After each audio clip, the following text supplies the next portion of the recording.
just fine. Tonight, we are going to be talking about where we are in Virginia. This will be our road to Richmond um, presentation. So I'm Andrea Miller. I'm your host. So let's just dive right in and let's talk about Virginia. Now, I've got a lot of people here. I've got a number of people here from Virginia, and you already know this. On November 7th, in the 2023 general election, every seat in the Virginia House, every seat in the Virginia Senate is up for election. Right now in Virginia, the General Assembly, the Democrats control the Senate, 22 to 18. On the House side, the Republicans control the House, 51 to 47. And our statewide offices, all three, governor, lieutenant governor, and attorney general, are all Republican controlled. I always love this picture where we look at the map of Virginia and people go, oh my gosh. Again, Virginia is a rural state with a number of fairly large cities thrown in that sort of save Virginia from itself. When they redrew the district lines for Virginia, roughly 37, and this is the House seats, were Republican, 31 were Democratic, meaning based on the population and their voting history, this is probably what they're going to be. And there were 32 new districts that whoever does the best job of getting out their voters stands to take control of the General Assembly. Now, what are the issues in Virginia? I picked four. Number one, reproductive rights. Virginia is the last southern state where abortion is still safe and legal up to 26 weeks. If there is a need to terminate a pregnancy later in its cycle, then they do require three doctors to say this is a medically necessary procedure. Again, we are the last southern state. We need to protect and expand voting rights.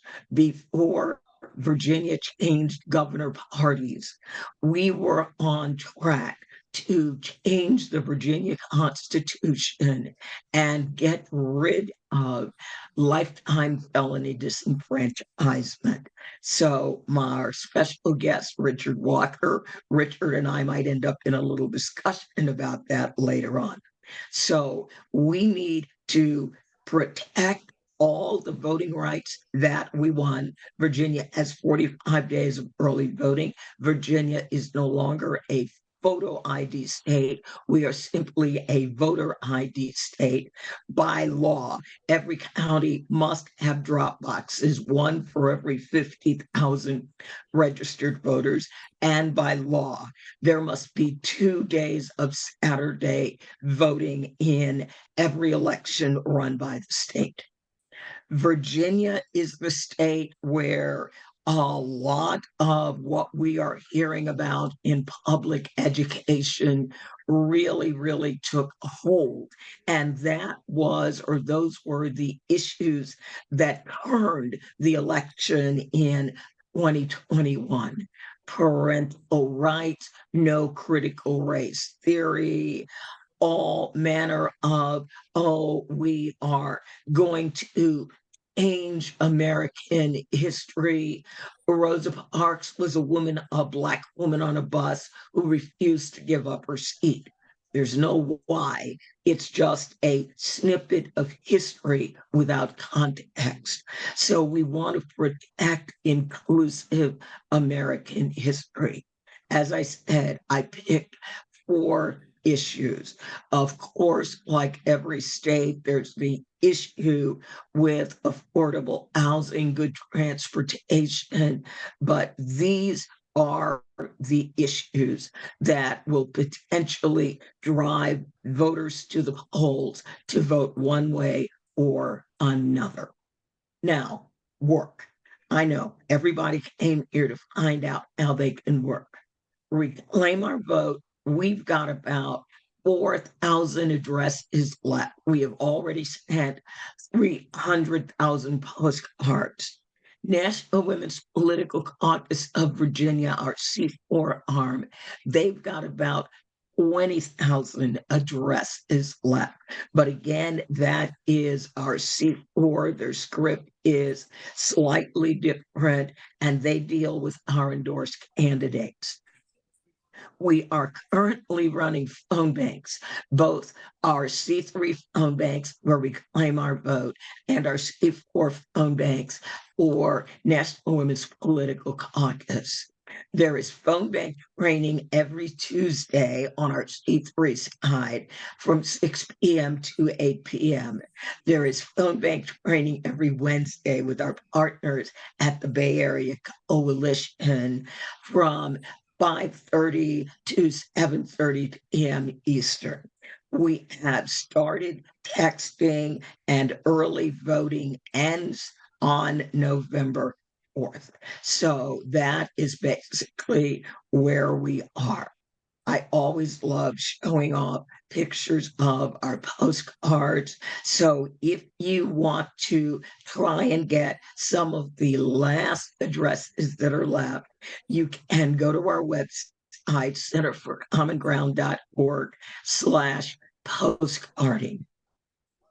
And oh, these are the numbers from last week. But as you can see, actually now 100% of our postcards were gone, and then I sent over some new ones. So sorry, this is last week, but as you can see, we were pretty darn close to 300,000 last week. Now, our National Women's Political Caucus, RC4 side, they use different postcards, they use a different script. And you can go to nwpc-va. You can go .org/postcard, and instructions will be there how to sign up and get postcards. I already talked about the National Guided Phone Banks. And when we do the training, when you go to our website, centerforcommonground.org, and you look under actions and go to our phone bank page, you will be able to sign up for training there. Or you can go directly to our mobilized page and then go to CFCG/ROV. Early voting started on September 22nd. And right now, this is the early voting turnout. So you can go to, and all these links will be in the notes, to vpapp.org, visual early voting ballots returned. Now, on my next slide, I wanted you to take a look at the top contenders in early voting. So when we look at the districts, you recognize some of the district numbers as districts where we have sent postcards, we have done texting, we have made phone calls. So there are many candidates and people in Virginia just know the districts. SD 21, SD 31, that's Russet Perry. SD 4, that is Trish White Boyd. SD 30, that's Danica Rome. SD 17, that's Clint Jenkins. SD 12, that's Nate Ann McKenzie. And how do you know that you've been doing this too long when you really can look at the district numbers and you're going, oh, good Lord, I know the candidates that are running in those districts. On the House side, HD 82, Kimberly Pope Adams, currently now the most competitive race in the state, the battles of the Kimberleys, Kim Taylor and Kimberly Pope Adams. The center of that district is Petersburg, Virginia, HD 65, Josh Cole.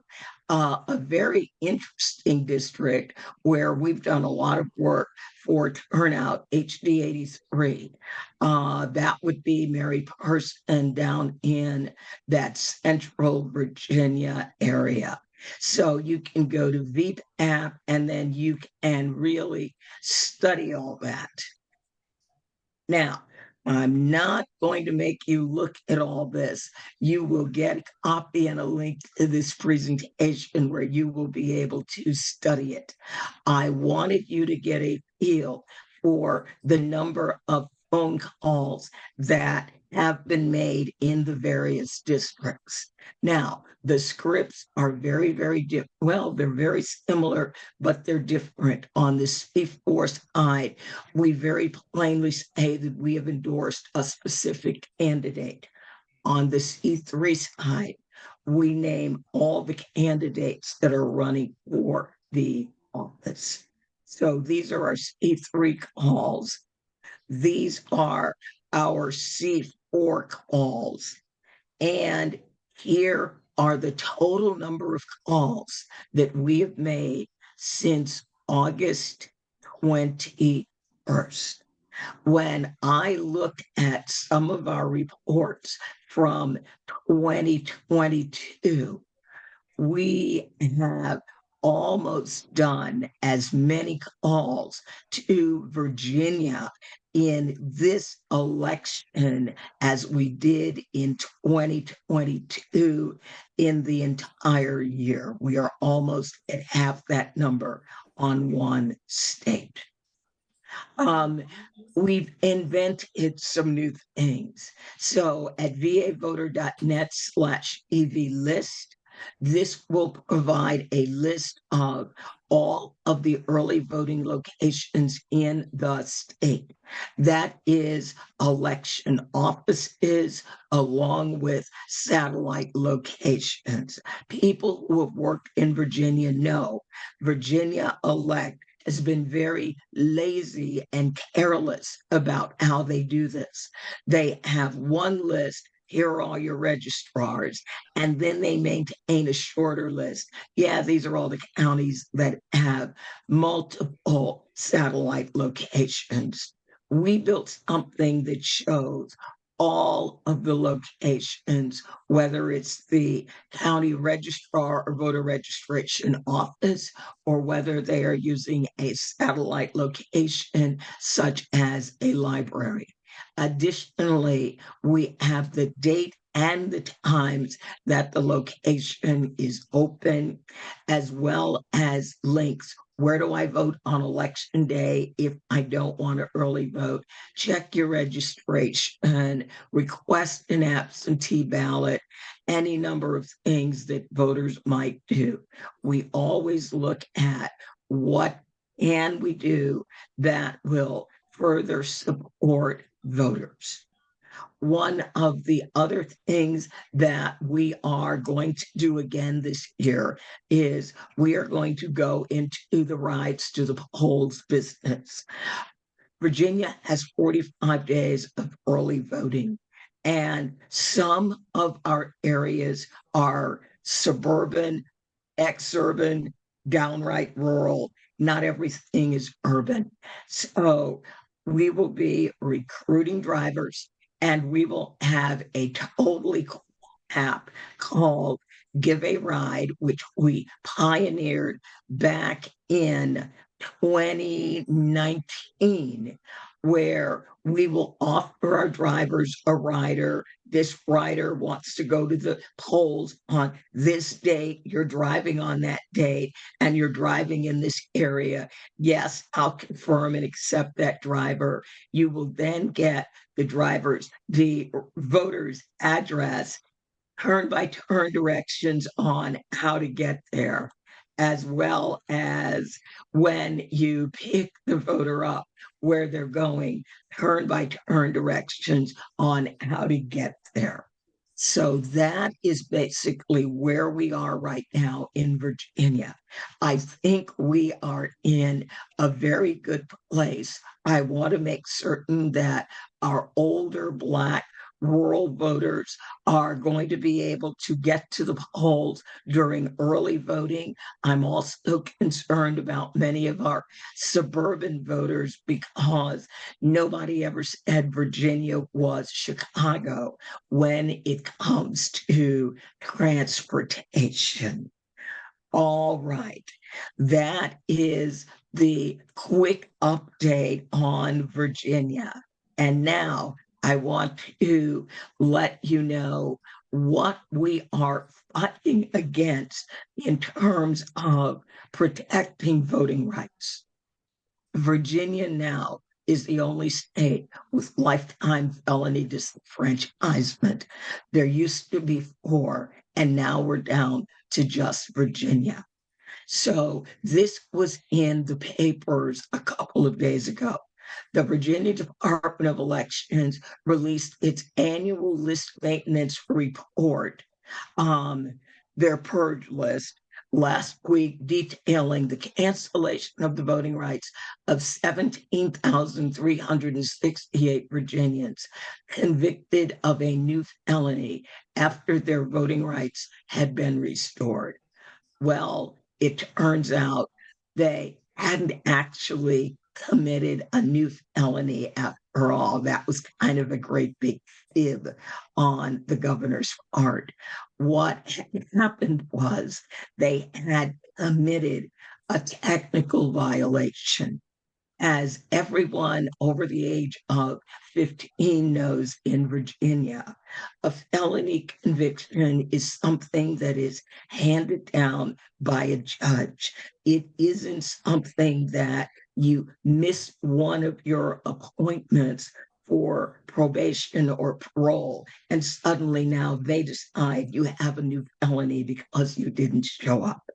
So it's going to be a very interesting time to talk about where we are in restoration of rights. A very dear friend of mine who has filed a very, very interesting lawsuit is Mr. Richard Walker. And Richard, I'm going to be turning it over to you. He is the founder and the CEO of Bridging the Gap in Virginia. He is a stalwart lobbyist down in Richmond for restoration of rights of people with past felony convictions.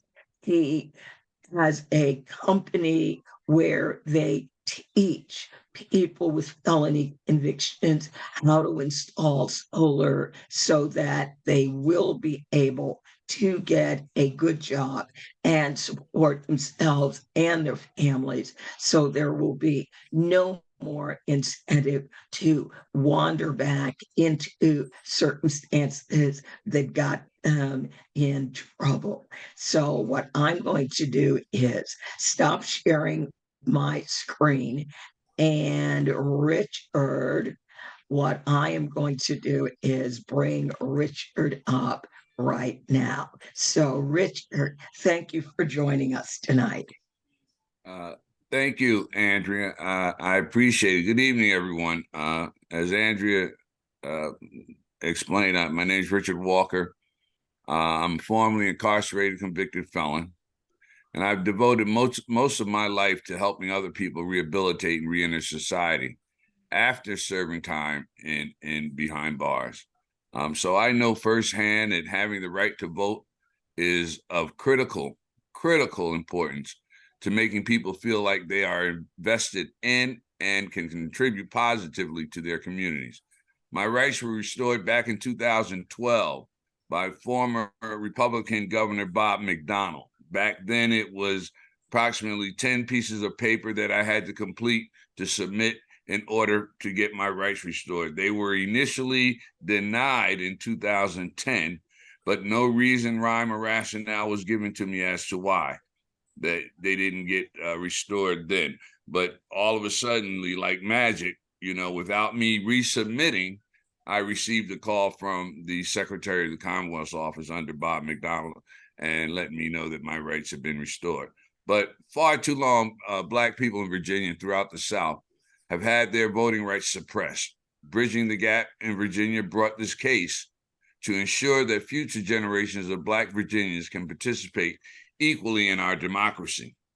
Formerly incarcerated persons, they deserve to have a say in our government. I've since made restitution, but between 2005, when I was released from incarceration, up until the point that Bob McDonnell restored my rights, I refused to pay state of Virginia taxes. For 7 years, I did not pay taxes because I was denied the ability to have someone to speak in my behalf, because I did not have representation as a citizen of the Commonwealth of Virginia. That was just my personal protest, but I ultimately, was responsible for them. But during that time period, I took a stand and said I refuse to pay state taxes because you would not allow me to have a voice in what happens to me in my day-to-day living. Virginia's voting ban amounts to a lifetime sentence for formerly incarcerated people, even after they've served their prison time and they've re-entered their communities. Virginia is preventing them from having a say in how their government is run. That's not only unfair, but it's also harmful. For over 150 years, Virginia has been violating the law by stripping people, particularly Black people, of their voting rights. It's high time that Virginia started following the law. That's why we brought the case. The support of the ACLU, Protect Democracy Project, as well as Wilmer Hale Law Firm, they're the ones that are behind helping me pursue this lawsuit. And I'm so ever grateful to them. I am not by myself in the lawsuit. There are 3 additional plaintiffs as well. So the right to vote is fundamental. It is the bedrock of American democracy. Voting is the basic means for which citizens participate in the democratic process. It is so critical to guarantee a Republican form of government whereby citizens are governed by leaders who are representative of the citizenry. The right of all citizens to vote has been more of an ideal than a reality since our country was founded. Certain segments of the population, most notably Black citizens, have been the largest target of continuous voter suppression throughout American history. Where I'm going to talk about primarily, following the Civil War, Congress passed a series of statutes known as the Readmission Acts. This was setting the conditions under which former Confederate states could have their representatives readmitted to Congress. These statutes included ongoing requirements to ensure equal protection of the laws, including requiring each former Confederate state to ratify the 14th Amendment and guarantee voting rights for newly emancipated Black citizens living in those states. This was recognizing that former Confederate states were manipulating their criminal laws with the specific intent to disenfranchise Black citizens. The Readmission Acts explicitly prohibited former Confederate states from including within their constitutions any provision that disenfranchises their citizens for committing crimes that were not now felonies at common law. Felonies of common law were crimes such as rape, such as child molestation, such as any violent crimes. I repeat, violent crimes, not nonviolent crimes. The Virginia Readmission Act passed into law in 1870. It included such language as this, that the state of Virginia is admitted to representation in Congress as one of the states of the Union upon the following fundamental conditions. First, that the Constitution of Virginia shall never be so amended or changed as to deprive any citizen or class of citizens of the right to vote by the Constitution herein recognized, except as a punishment for such crimes as are now felonies at common law, whereof they shall have been duly convicted under laws equally applicable to the inhabitants of that said state. In other words, the Virginia Readmission Act explicitly prohibits the Commonwealth of Virginia from adopting constitutional provisions that disenfranchise citizens other than those convicted of crimes that were felonies at common law. And it was good law. It was never been repealed or otherwise dismantled. Virginia accordingly remains subject to all its requirements, including the prohibition against stripping citizens of the right to vote, except as a punishment for such crimes as were felonies at common law in 1870. So Virginia is only one of 3 states whose constitution permanently strips citizens with any felony conviction of their right to vote, absent the governor's restoration of voting rights. And of these states, Virginia is the only state that does not currently have any automatic process for restoring voting rights. As a result, an estimated 312,540 Virginians are disenfranchised, rendering Virginia state with the 5th highest number of citizens disenfranchised for felony convictions and the 6th highest rate of disenfranchisement. Critically, this impact has fallen disproportionately on Black Virginians, the very population Congress sought to protect when it passed the Readmission Act more than 150 years ago. So going forward, Virginia, when they had their first convention of the Constitution of the Commonwealth, it was stated then that a gentleman from Lynchburg, he indicated that by disenfranchising Black folk is a way to keep the darkies out of our government. So this has been prevalent, has been permeated throughout the Commonwealth again, and is violating still the Readmission Act of 1870. The dire impact of Virginia's sweeping disenfranchised provision has been exacerbated by Governor Glenn Youngkin's recent actions. While Virginia's prior 3 governors restored voting rights to disenfranchised citizens with felony convictions based on specific criteria, Governor Youngkin has ended his predecessor's restoration programs and resurrected an opaque and arbitrary rights restoration policy without any objective criteria or set time frame for rendering restoration decisions. This lawsuit seeks to redress this wrong and to restore the voting rights that Congress guaranteed to Virginia's citizens in 1870. Plaintiffs respectfully request that this court declare that the Virginia Constitution violates the Virginia Readmission Act and enjoin defendants from denying the fundamental right to vote to Virginia citizens who have been convicted of crimes that were not common law felonies at the time the Virginia Readmission Act was passed in 1870. Ladies and gentlemen, for over 150 years, the Commonwealth of Virginia has disregarded the initial Constitution in the Readmission Act of 1870. It is high time that this governor, with all of his antics and shenanigans and oops, I made a mistake, has to be exposed. It's time for the Constitution. I've been involved with the Constitution Amendment for the past 6-7 years now, and we keep getting stonewalled. I've been about repealing the entire Constitution regarding denying individuals the right to vote. So, like I said, with the support of the legal team that's behind us, we are confident, without a shadow of a doubt, that the case will be heard and that hopefully the outcome that we're anticipating will be met. I thank you for your attention, and I ask that you continue to support automatic restoration of rights, the God-given constitutional right for all to have a vote in the Commonwealth of Virginia. Thank you.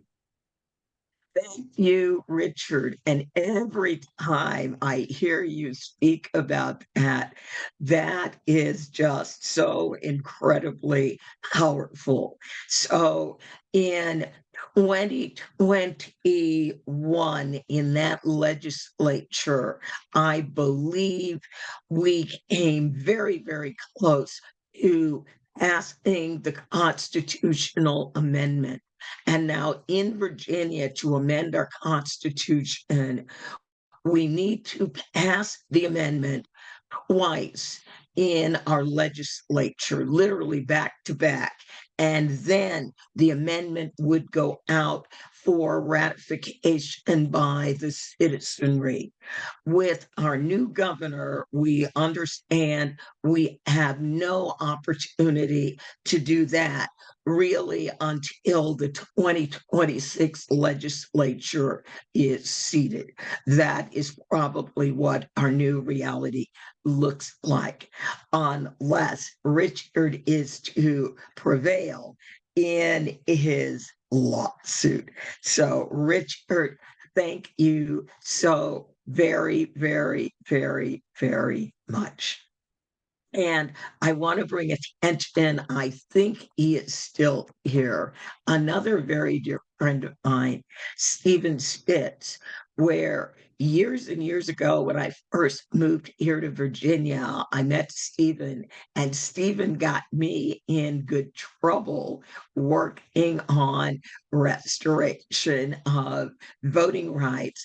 And a large reason that Governor McDonald, a Republican governor, improved the process was we went after him for attempting to equate voting rights and church attendance. And we're like, those two cannot be in the same sentence.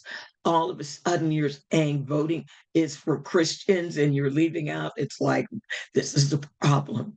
And so it improved under Governor McDonald. Governor McAuliffe did a as automatic as he could make it, and Governor Northam continued the precedent. Governor Youngkin said absolutely nothing until when finally asked, what is your policy? And he basically said, as the governor of Virginia, I am the God of voting. When I think someone should be restored, I'll restore them. If I don't, then I won't. So, in other words, all the years of precedence from 2009 were literally just swept away. Richard, I see a question. What court is this in? It's in the Fourth Circuit Court of here in Richmond. Uh-huh. All right, so it's in Virginia State Court. Yep. All right. Um, we have a very fun thing that we get to do. For many of you who have joined us on Thursday night, you know that Center for Common Ground, we are family here. Well, a member of our family is having a birthday today, and I cannot believe that she joined us on her birthday. So happy birthday, Ari Wheaton. Now, I have the world's worst voice in the world, and singing on Zoom is always a very, very, very frightening thing. But Nancy, if you care to lead us in song, I will Oh, sing in my heart, not out loud. I think I have the second worst voice. Carrie, you have the best voice. You're a singer. You might have to sing to All right. yourself. But happy birthday, Carrie. Thank you. And I don't deserve all this attention, but Of course you do. much more important things going And on. amazing. And if people have looked at the postcard video, Carrie and Athena did that, And Gabriel. and Gabriel, who's not here at the moment. Yeah, he's here somewhere. Oh, We're all together because guess whose birthday it is? Kids, Oh, that's like great. squeeze around the screen. All right, but this is not as important as voting rights. So thanks to everyone, and oh my gosh, Mr. Walker, bless you, and I hope you win. We got it. And what can we do to help you win? That's another question. Continuously, when you hear someone like with the recent antics that he pulled with 17,000 individuals that he said, oops, I made a mistake, please hold him accountable for that oops. And then, even if you like letter to the editor or, on the Virginia News or VPAP or, just to let it be known that we're not accepting these oops too much longer. Well, again, remember, this is the same administration that had the oops. We screwed up the budget and we ended up being short by, what was it, $2 million? My bad. And then there was the oops. Oh, we can't close the Black precincts in the city of Richmond or the Black early voting locations. Oh, my bad. No, no, no. The city of Richmond, they're paying for it. We've got no say. What we've seen with this governor is given an inch, he will take 20 miles. Oh, right. It was $201 million. Again, what's $100 million among friends? So it was a $200 million oopsie. And the woman allegedly responsible for it, when she resigned, was given $135,000 severance package. So, yes, it's all very, very interesting. All right, I've got a couple more slides, and then I am going to get us out of here. As I said, we always start on time. This is going to be fun, and it's this Sunday. We are hosting a rally for Virginia fundraiser on Sunday, October 8th. It'll be at 7 o'clock in the evening from 7 until 8:30. And we will be joined by Senator Dick Blumenthal, um, Heather Booth. Heather Booth is the mother of organizing. For those of you who are reproductive activists, you know that Heather Booth was Jane. She was the original abortion activist. Bob Creamer of Democracy Partners will be joining us. My old buddy Ray McClendon from Georgia, where we put together the Georgia Way. Delegate Dan Helmer, who is chair of the House Campaign Committee, will be stopping by. And people will get an opportunity to really meet Janice Gay, our phone bank team manager, and we will be featuring some videos of the young people that are on Janice's phone banking team, and there will be entertainment. Gabriel Wheaton will be here. He will be playing his violin, and our own songbird, BJ Lark, who heads up our Roanoke Democracy Center. BJ will be singing for us. So I will drop the link in the chat. Please join us. And we are still working. If you want to work on our C3 side, Center for Common Ground, go to our website and under actions, choose postcards. If you want to make phone calls, we've still got several 100,000 phone calls to make. We're not about to run out of phone calls. We are not really bringing on any new texters. We have enough, and we will not be texting until late October. You can, of course, donate to us, and our donate link is on our website. I will drop that in the chat as well. Now, if you want to work on our more partisan side, you can donate, you can work for our endorsed candidates, or you can donate directly to the candidates. So I'm pretty excited. We got done a little bit early. All right. John, Justin, do I have any questions in the chat? Thank you, Justin. I see a question from Rochelle. Is there any way to contact those dropped from the voter rolls and Georgia?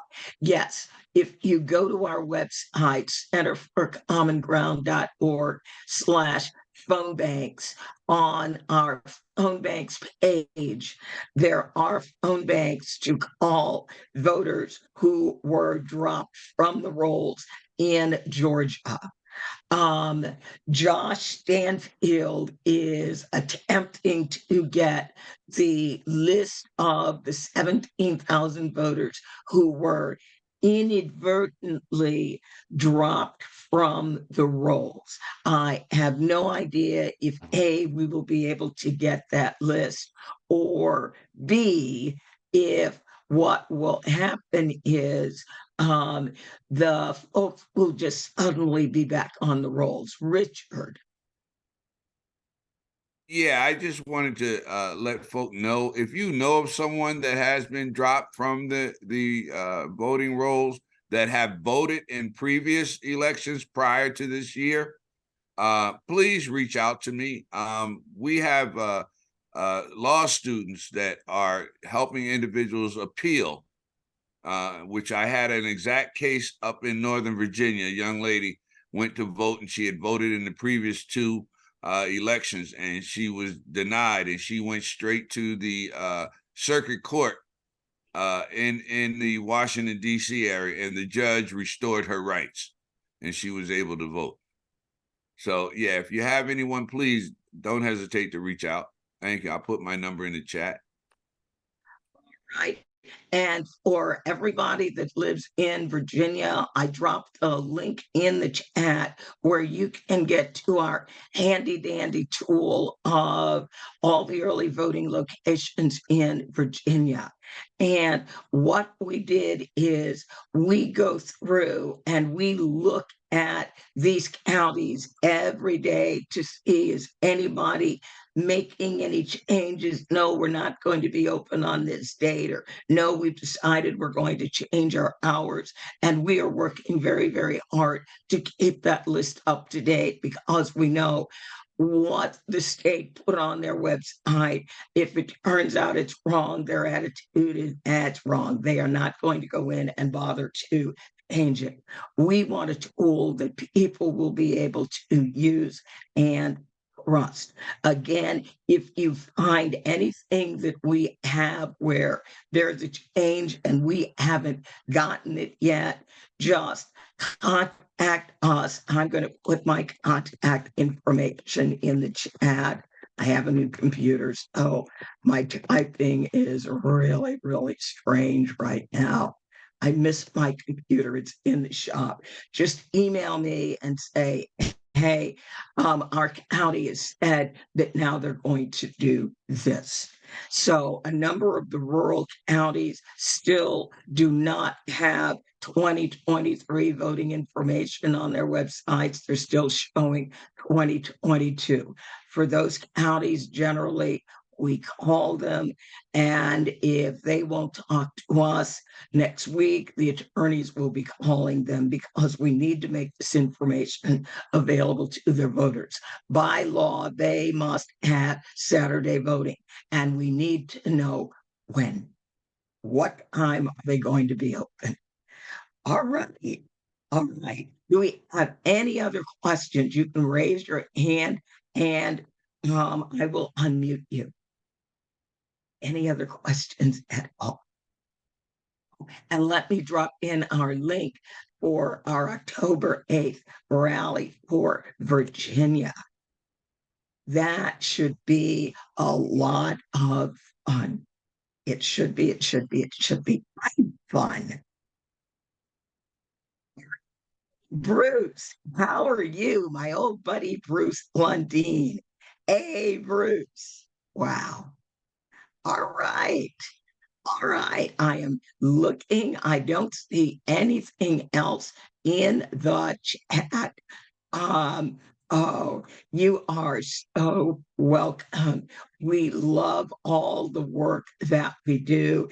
Hey, my dear buddy Christiane, back from her extended vacation. So good to see you here. All right. Hey, Evelyn. So North Carolina is in the house, and I cannot shout out Janice Gay often enough, our incredible phone bank team leader. So I'm going to, hey, Melissa and Melissa Hartman, another Democracy Center leader, and Nancy Hua, you were here. So everybody, thank you so much for joining us. And hey, come hang out with us on Sunday. It is going to be really, really, really, really cool. All right. Thank you, care, Andrea. take care, everybody. Bye. I stay on to live and learn. Thank you.